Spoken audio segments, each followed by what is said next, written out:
नमस्कार सांग मैंने आज आम बनवाक जाऊँगी खांटी ओडिया घांट तरकारी से सब रकम परिवा नहीं जाइए मटर नहीं जाइए छोला डाली नहीं जाइए कदली नहीं जाइए परिवा मध्य बीन्स नहीं गाजर नहीं आलू नहीं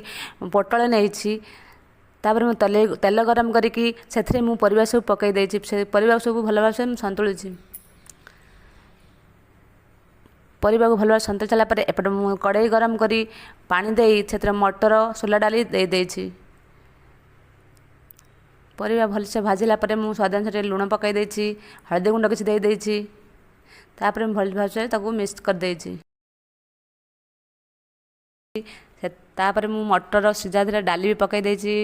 हरड़ डाली पकई देछि तापर भाजी रखिथिबा परिवा को से मटर रे दे देछि तापर मु ढांकणा दे देछि ढांकणा बाहर करी मु किसी बोईत कखारू दे दूसरी आम पटर बोईत कखारू कहते आपण कौन कहते कमेंट बॉक्स में जनइबे तापर मुझे नड़िया को भांगी देछि फाळे नड़िया मु कोरी देछि आउ फाळे नड़िया को मु बाहर करी पीस पीस कर देछि नड़िया को तापर मु दे देछि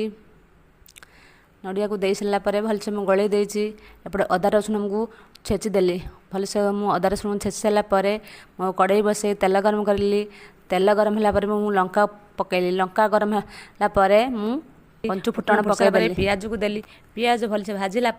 अदा रसुण पेस्ट पकईली अदा रसुण भल पेस्ट को भल भाजी सारा पर से कटा हो टमाटो को देदेली धनिया गुंड किसी देदेली से भलसे फ्राए सारापर मुझे तरकारी को ढालीदेली तरकारी भल भाव से गली सारापर मु भाजी रखिथिबा लंका गुंड जीरा गुंड से किसी आड करदेली तापर मु गोटा मसला को किसी भाजी रखिदी से गुंड करी से जो गुंडटा को मुझे देदेली से बहुत टेस्ट आसे बहुत बास्ना आसे मोर रेडी हो गला गरमा गरम खांटी ओडिया घांट रेसिपी नियंतु सांग माने टेस्ट कर देखु केमती लगुच धन्यवाद।